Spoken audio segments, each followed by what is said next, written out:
Blog Talk Radio.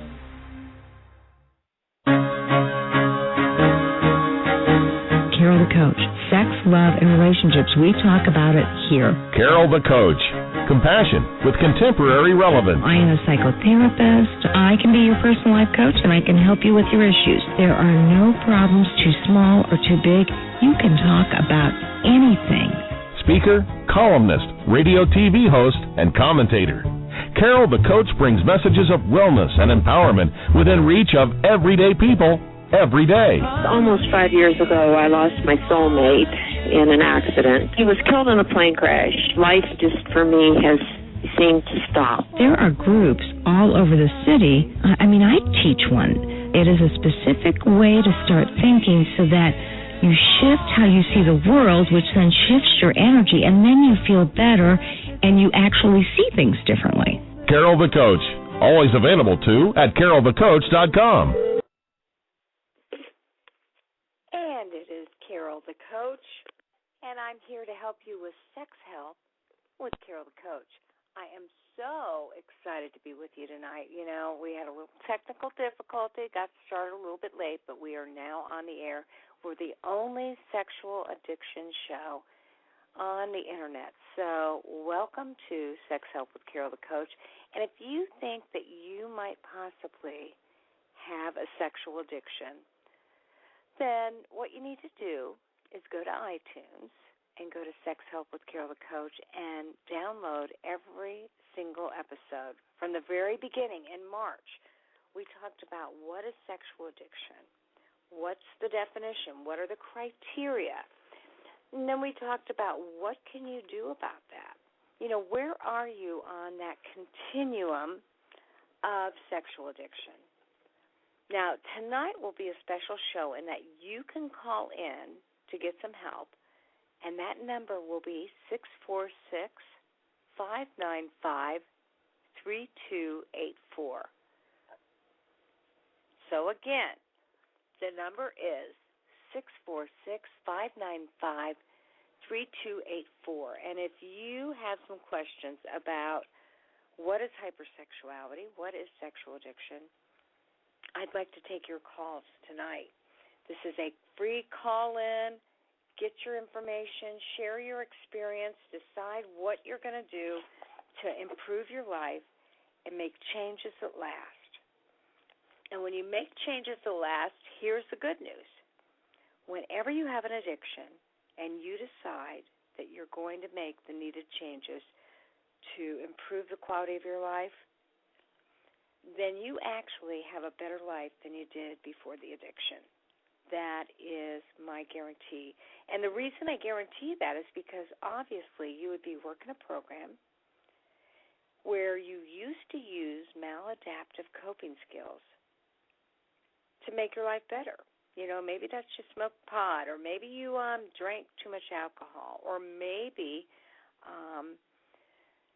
you masturbated compulsively. You were an exhibitionist. You were a voyeur.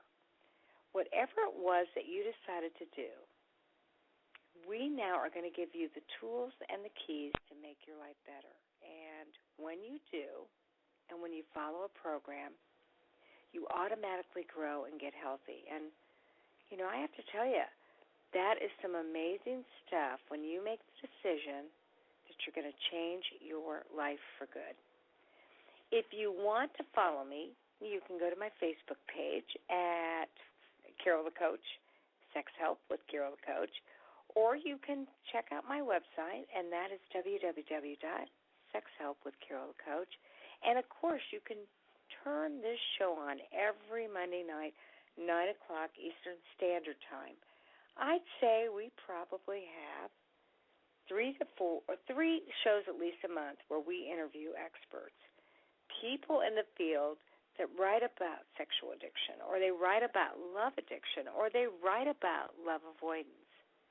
And then probably one show every month, I open the phone lines up and I ask people to call 646-595-3284 to ask what questions you might have that would help you to get clearer about your sexual addiction. And I know it's tough. I absolutely know that when you think that you have a sexual addiction, my experience is 99 out of 100%, you already have the addiction. Now, where you are on the addiction continuum could be, you could be at the beginning, you could be in the middle, or you could be at the end. For instance, I had a man this week, and he contacted me, and he was living out of town, and he said, I've heard your show. I know for a fact that I have out-of-control compulsive behavior, and I don't exactly know what to do with it. But what I do know is that when I return home, he's a doc. When I return home, I don't want to hide this from my wife. I want to come clean. So will you help me get my behaviors and my life under control so that I can be my true and authentic self? So we did some Skyping, and, for some of you that live in areas where there is not a certified sexual addictions therapist, and again, to find out, do you have somebody in your area that's certified in sexual addiction, you go to www.sexhelp.com. That is not my website. That is Dr. Patrick Carnes' website. And he actually has listed over 1,500 counselors that have gone through the program who have gotten the needed education to know how to help you best. And so if that's you and you know that you really need a specialist, that's the only place you can turn. Now, I'm not telling you there aren't some good counselors out there that perhaps have not been certified, but I am telling you that if you want to make sure people have gotten the right education, this is the place to go. I say that I spent 10,000 hours and $10,000 to get my certification. Why did I do that? Well, I did that for two reasons. One is that this is an epidemic in this country, and I wanted to be one of the first to actually help people with sexual addiction. And two, I did it because I think sex is a hard thing to talk about. And people are understandably shy when they don't have sexual addiction, but they have to talk about sex. And if it is complicated with a sexual addiction history or hypersexuality, they really don't want to talk to somebody. So I need to know what it takes to make you feel more comfortable, what training is most instrumental in getting you the most help the quickest, because this is not a situation that you can switch and change in 12 sessions or less. You cannot necessarily make somebody healthy. What you can do is prescribe the needed coping skills, programs, treatments that will be most helpful. And then, depending on how long somebody has had this illness, it may take 3 to 5 years to correct. So, anyway, I had this doc just this week, and he asked me, what can I do? And so we Skyped, and I found out that the good news is he obviously felt remorse. He had listened to the show by Googling iTunes and downloading all the episodes. And then he had emailed me and said, I know that I need some help. I'm not going to be in your area for a couple of months. Can we please Skype so that I can talk to you about what my issues were? And his issues were the following. He has a very high-pressure job, and he has been away from his wife intermittently for over a year. And he got involved in pornography. And there was something that tripped his brain, and he decided that he wanted to obtain sexual massages. So he went to a massage parlor, and I won't go into details as to how he conveyed that he wanted sex, but he did. And although they wouldn't have sexual intercourse, they initially masturbated him, and later on, they participated in oral sex. Now, he has only had 3 sexually deviant behaviors. He's only had those experiences. However, what he knows is that it started with a lot of pornography, and that then encouraged him to go to strip clubs, and that then encouraged him to go to masseuses. And he said, I'm smart enough to know that I really need to get my life together now, as opposed to 20 years from now, when I have the same problem, it's worse, and it's harder to control. So obviously this guy was a very proactive man. And so I worked with him on, okay, what do you do? And I encouraged him to read Facing the Shadows by Patrick Carnes and to start going to SA and SAA meetings out in the area that he was staying. And at one point when he actually did a mission trip, he said, I don't think I'm going to be able to do that. And I said, well, then I want you to get a phone that accesses internationally, and I want you to do telemeetings, because I want you to stay connected to what you need to do to stay clean. Because what I know to be true is I can be the absolute best therapist in the world, but I can't do this alone. I need the support of the 12-step program, whether that's SA, SAA, Love Addicts Anonymous, Sex and Love Addicts Anonymous. I need a 12-step program to accompany me in making the right choices in getting him the help that he needs. And if you need some help, you can give me a call at 646-595-3284. Now, it's interesting because for the majority of men and women that I work with, I would say 3/4 of them are really motivated to change. And the other quarter are either seeing me because they've been instructed to by their partner, their boss, the police, whatever, or they want the help, but they don't want to change. Now, you probably know what I mean. I'm a hypnotherapist, and people oftentimes want me to hypnotize them to quit smoking, but they really don't want to quit smoking. Does that make sense? And that's the same thing with any addiction. There's usually a stage where you really contemplate. It's called the contemplative stage. What is it you want? And you go back and forth like a mouse on a computer, and you try to decide, do I really want to give this up? If I give it up, well, what are the losses to me? I mean, for some people, this has been such a time killer. And yet it's also been a time filler. And they describe, gosh, if I give up my pornography, or I give up going to prostitutes, or I give up fantasy sex, all forms of sexual addiction, I'm going to feel lonely. I'm not going to know what to do with my extra time. And, I'm still kind of wondering back and forth, is it really, really all that bad? I mean, that's what they're saying to themselves. They cannot help it. They're questioning, is it really something that they need to change? Well, they're at the contemplative stage of change, and I get that 100%. I know that very clearly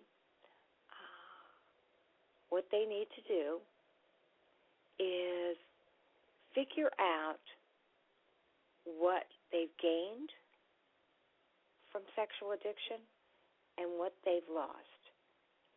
And that can be difficult because oftentimes when it's filler, it does feel like a best friend.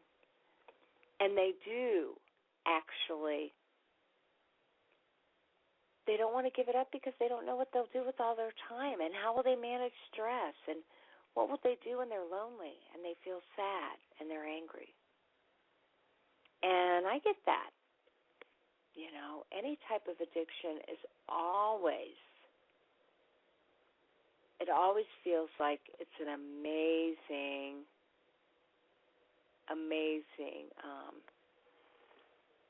filler. So if you have also wondered, gosh, do I really want to change this experience?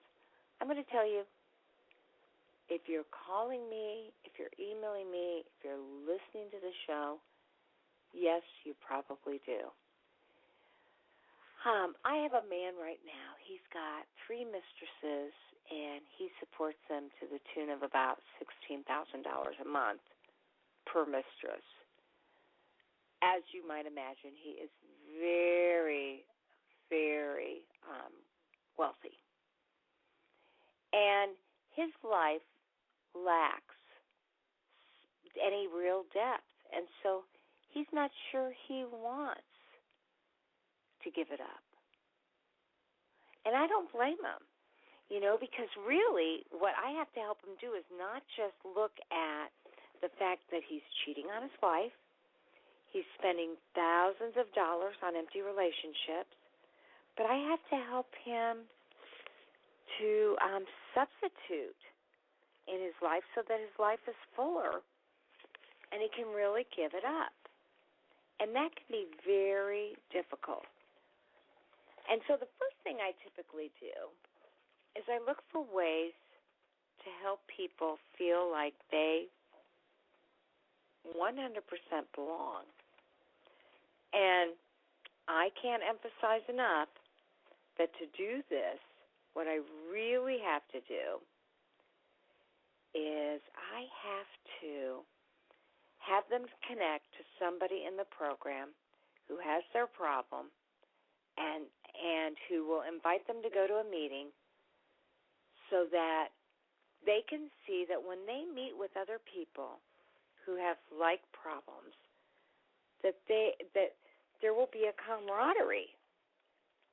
And when there's a camaraderie, my gosh, then there's a substitute. Now, I know you may be saying, well, a substitute for sex? I don't think so. But I'm telling you, the emotional intimacy you get from connecting with somebody is actually a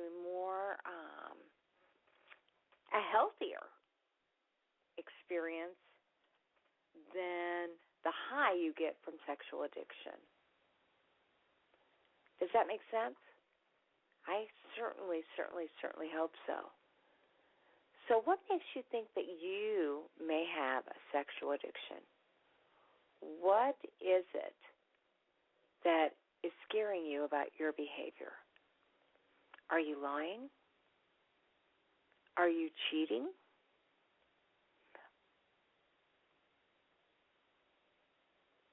I would love to know what that is, because those behaviors make you feel bad about yourself. And when you feel bad about yourself, you're more likely to indulge in, guess what? Self-medicating behaviors. And I absolutely understand that the behaviors you have picked have in your own mind been behaviors that actually were self-soothing. They've made you feel good. But the price has been they make you feel good, but they also make you feel bad. They make you feel guilty. They make you feel shameful. They make you hate yourself. They make you feel like you're tied down. You know, today I was talking to a man who said, Carol, the reason I want to get rid of my sexual addiction is because I want to feel free, and I want to feel liberated, and I want to feel authentic. Well, to do that means he's got to get honest. and he's got to be the person that he is to everybody. He can't hide this dark secret. That's not going to make him feel good about himself. So it's interesting because I run a men's group, and in my men's group, I have 9 of the nicest, most contemplative men that I've ever met in my life. And we sit and talk about, what is your story? What's your timeline? What happened to you between the ages of 1 and 18? You know, when did you form these maladaptive behaviors, and how did it serve you? And at what point did you realize that it went wrong? And so we're talking about this stuff, and one of the men in the group said, you know, I grew up in a good family. I have no reason to have this sexual addiction. I can't blame anybody but myself. But then as he continues to discuss his family, guess what? His family was, they were disengaged. They really weren't attached. They didn't ever tell him that they loved him. They didn't necessarily show affection, but he said, somehow, some way, I knew that they loved me. I absolutely knew that to be true. Well, that's fantastic. I'm glad that he knew that. That makes me happy. And at the same time, when you grow up in a disengaged, rigid family, you never really feel good enough. And when this guy would excel and look for ways to gain attention from his mother and his father, guess what happened? He was told to not toot his own horn, that he was no better than anybody else, and to quit bragging or being excited about his accomplishments. He was told to be humble. And what that did was that chipped away at his self-confidence, in addition to making him wonder how he could start pleasing himself. So my exercise for the group was I asked each man to write 10 things that they liked about themselves. Personality adjectives, if you will. Not that they were a good construction worker or a good teacher or a good manager or an executive. They had to say things like, I'm dedicated, I'm persistent, I'm compassionate, I'm caring, I'm loving, those kind of words. And I had them write 10. And would you believe that one of the men that I absolutely think is doing the best work in the program, really making a huge difference in his own life and in the lives of others, could only write down one word. He couldn't even come up with 10 positive adjectives to describe himself. So we got some work to do there. Well, the next assignment I gave them was to write 10 adjectives that described their addict. Can you imagine? Those adjectives look like things like manipulative, cunning, lying, scheming, strategic, clever. Because there were some good words too, but the good words were words that actually showed how strategic the addict is. You know, clever is a positive word, but in this situation it describes how clever people were to hide this from their spouses, to make up lies and stories about where they were, what they were doing, why they couldn't do the reunion. You know, I had a man today, actually it was the man that has so many different relationships and has millions of dollars, so he can spend whatever he needs to. And he said, you know, if I were single, would this be a problem? I've got 3 mistresses right now. I own a company to the tune of about $50 million. My wife knows what I'm doing. We're separated. She still loves me. So what's the harm? Well, the harm is that he doesn't like himself. And if you don't like yourself, that is eventually going to chip away at your soul. And that's why it's so imperative for people who are having this kinds of difficulty to get with somebody who's really experienced, who can be the therapist, and get them to the right resources and have them read the right books and have them write in their journals and do everything that they need to create the healing they need. You know, and the healing may be healing the fact that they were sexually abused. 1 out of every 2 clients who've experienced some sort of sexual trauma experience some sort of sexual abuse. And that's a lot of clients. You know, when I think about sexual abuse in women, the statistical number is that 1 out of every 3 have experienced sexual abuse. And what we know is that's only reported. There are many, many, many, many women who've been sexually abused that have never told anybody. Well, if you think that sounds like it's of epidemic proportions, let me tell you that working with men is even tougher. Because men are not supposed to say that they've been hurt or taken advantage of or exploited. They're supposed to be strong and act like nothing's ever happened to them. And what ends up happening when they feel shame and embarrassed and sad about something is that they begin to self-soothe.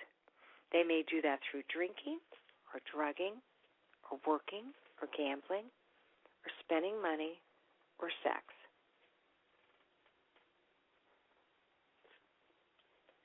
When they, or many of the above, it doesn't necessarily have to just be one. So when they create those maladaptive behaviors, they begin to ingrain in the brain a neurocircuitry pattern whereby their brain lights up when they participate in certain illegal behaviors or unhealthy behaviors like pornography. And then it's like a drug.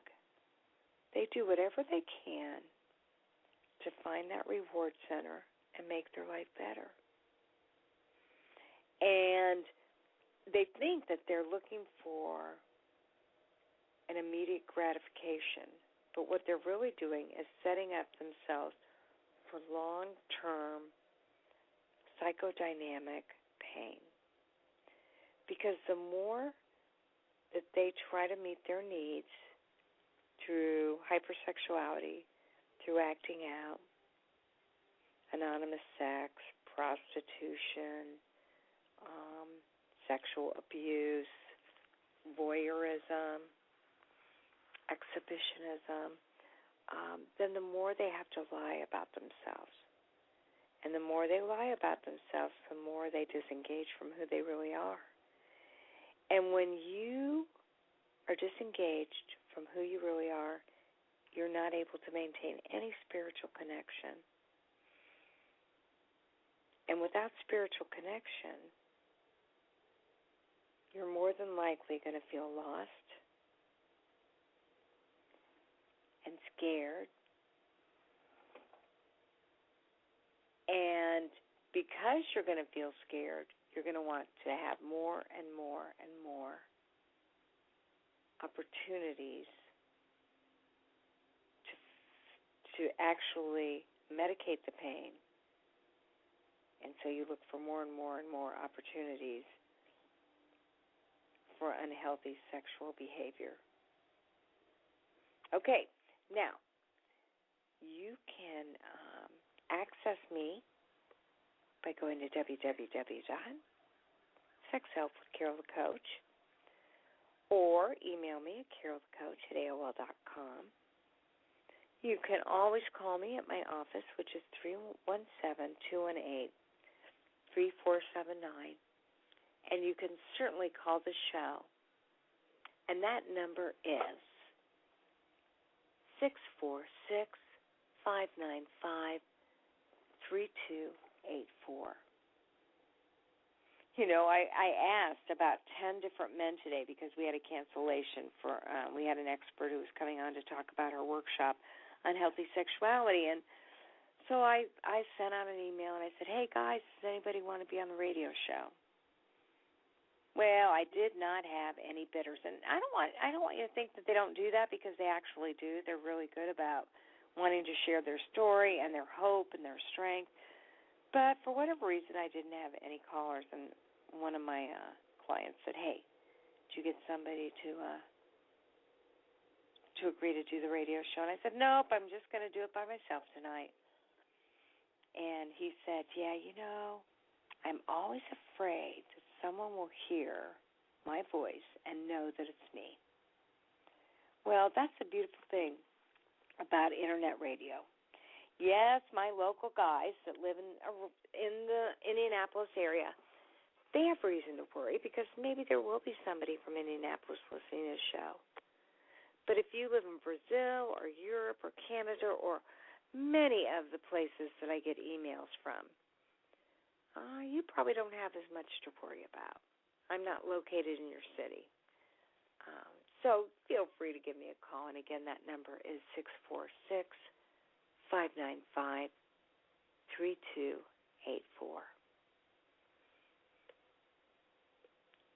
Now, I really ask you, if you believe that you have a problem, I want you to write down what are some of the problems that have occurred because of your sexual addiction.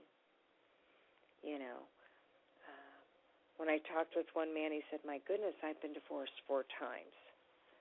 And it's always been because I couldn't have a healthy relationship with the woman that I wanted to, because I was always looking at porn and cheating on my wife on the side. Okay. That's one of the consequences of secrets, is that you never really can have true intimacy. Because, as I say, sexual addiction is an intimacy disorder. So even the richest person that says, I got the money to spend on lap dances and strippers and anonymous sex, and yet that behavior will keep them from feeling close to the person they love. Or maybe they're single. Maybe they don't have anybody in their life. But remember, what it's doing is it is teaching the brain how to light up those reward centers. And so when you do meet somebody and you have a healthy relationship and you love them for who they are, your brain may not light up the same way for sex, because you've trained your brain. And so that's why it is so important to be proactive. Get with a healthy therapist. Go to some 12-step meetings. And for goodness sakes, correspond, because truly, when you talk about what the issues are, I've got to promise you,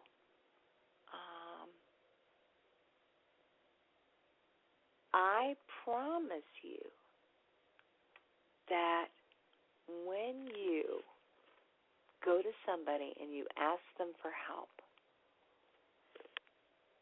initially you will be able to tell from your gut, are they able to really give you the right answers? For instance, I was talking to a man today, and he had asked that same question that my other client had asked. You know, it's that Tiger Woods story. If Tiger Woods had been single, would he have a sexual addiction? Well, the answer is, how compulsive is the behavior? Has this person tried to stop? Has this person said, I've got 4 girlfriends right now. I don't need any more. And then they took another one on. Has this person said, I'm going to stop looking at porn on the computer because I stay up half the night, but yet they can't stop.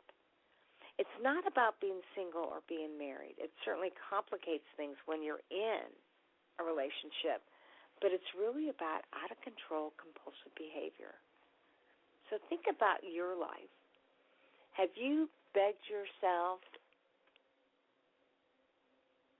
Have you said to yourself, I am sick and tired of not liking myself? And then what happened? What happened is you couldn't stop. And when you couldn't stop, you felt worse about yourself. And when you felt worse about yourself,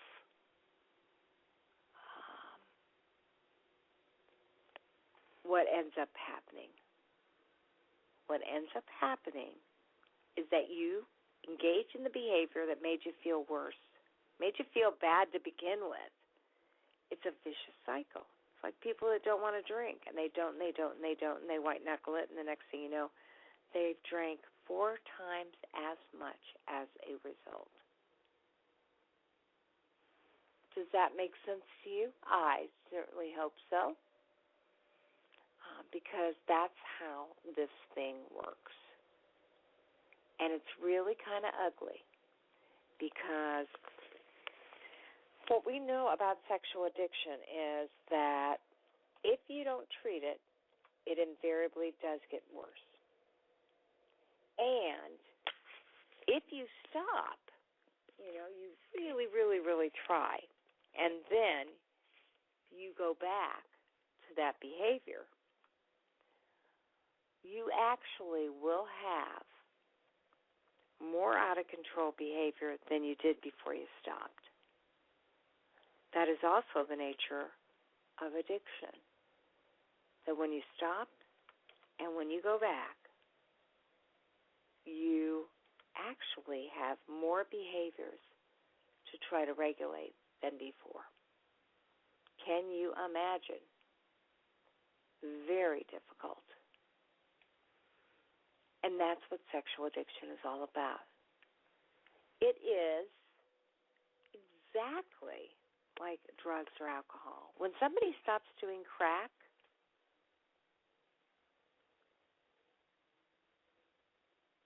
and then they go back to it, they typically do twice as much. All right. We are talking to people on this radio show who are experts in the field of sexual addiction. I'm Carol Jurgensen-Sheets, a.k.a. Carol the Coach, and this is www.blogtalkradio.com, Sex Help with Carol the Coach.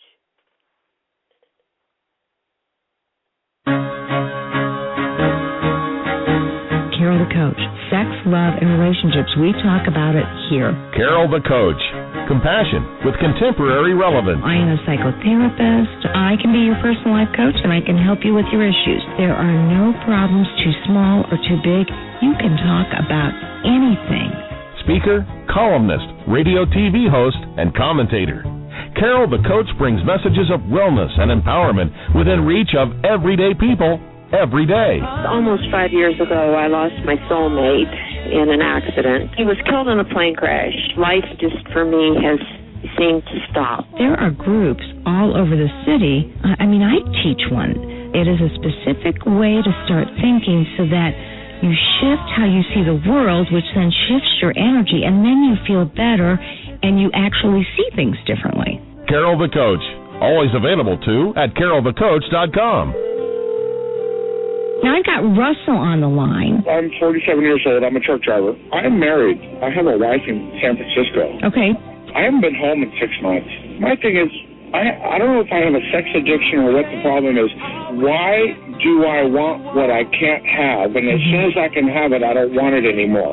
You're right on target when you say, I don't know if I have a sexual addiction. Well, guess what? Yes, you do. And you know what? That's my specialty, Russell, so you're at the right place. Continue. I meet women online, and I'm in a different part of the country. I travel all 48 states, so I love sex. I hear self-esteem issues. You never felt good enough, and you didn't feel like you were getting what you should have then, and you're reenacting that now. Do you want to change that about yourself? That's the question. Do you want to change that about yourself? And I can understand if you are wavering right this minute. You're saying to yourself, I don't know if I can, I don't know if I want to, what will my life be without it? Well, you wouldn't be listening to this show unless you wanted to. And so, again, I'm going to ask you to write down all the problems that have occurred because of your sexual addiction.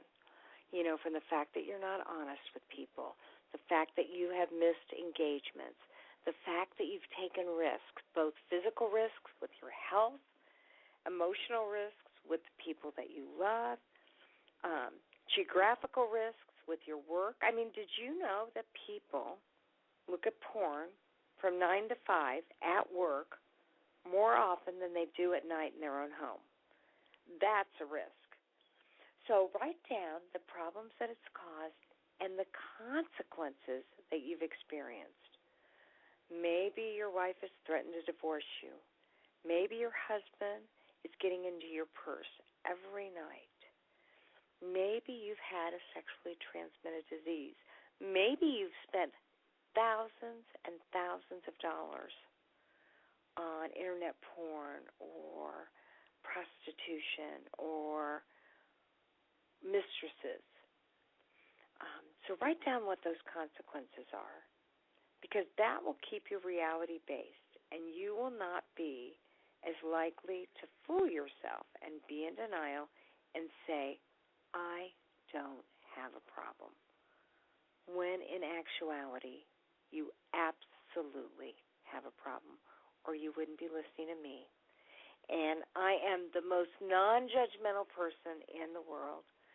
Well, maybe not in the world, but I definitely am non-judgmental, and I will help get you to the place that you need to go to get the help you need. And, you know, if you've listened to my other shows, you know there are some fantastic treatment centers all over the country, specifically for sexual addiction.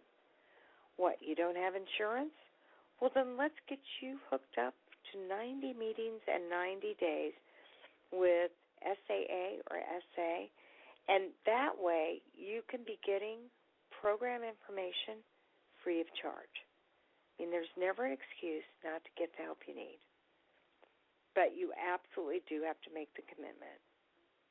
You know, I got somebody in my group right now, and he just doesn't know what he wants to do. And I said, hey, guys, would he be appropriate for 12-step work? You know, do you have to say I'm ready to change, or do you just have to say, hi, my name is Carol, and I'm a sex addict? Well, everybody in the group said all he has to do is say, I'm a sex addict.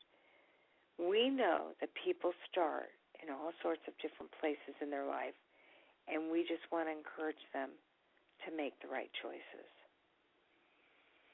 So, if there was a book that I could recommend, it would be called Facing the Shadows by Dr. Patrick Carnes, because it's a workbook. It actually has you do some exercises. It has you compile how much money have you spent on this. Let's take a look at your financial investment in your own addiction. You know, who've you hurt besides yourself? What lies have you told? You know, how many times have you stopped? Or at least told yourself, I'm going to stop. And, you know, once you break through the denial of at least understanding this is an out-of-control problem, you're over halfway there. Then you just got to access the resources and know that this is a long-term process, 3 to 5 years. So don't get discouraged if you're in the midst of year one and you just don't seem to be doing very well. I 100% understand that, and I'm pulling for you. And I want you to know that this is although sex addiction has been around forever, it has not been around to this intensity or frequency. So in some ways, you're dealing with something new, and you're kind of a pioneer, if you will, in the addiction. And what you can do for yourself and teach others to do for themselves will make a difference to mankind, and that's what really counts. Because, in the 12 steps, they may ask you for your character defects, and they may ask you to admit that your life is powerless, and they may ask you to make an amends where possible, and they may ask you to take a look at the problems you've caused. But that 12th step says, pay it forward, give it back, make a difference in your life and the life of others. And that's really what counts. So you're listening to Carol Jurgensen-Sheets, a.k.a. Carol the Coach, and this is blogtalkradio.com/sexhelp with Carol the Coach. So I'll see you next week, and I want to remind you that there will only be one of you at all times. So fearlessly have the courage to be yourself. And that means to be transparent, authentic, and admit when you need a little help from others to make your life the life it was meant to be. You were put on this earth for a purpose. Now let's get you healthy enough so that you can take your life to the next level. Talk to you soon. Next week, 9 o'clock Eastern Standard Time on blogtalkradio.com/sexhelp with Carol the Coach.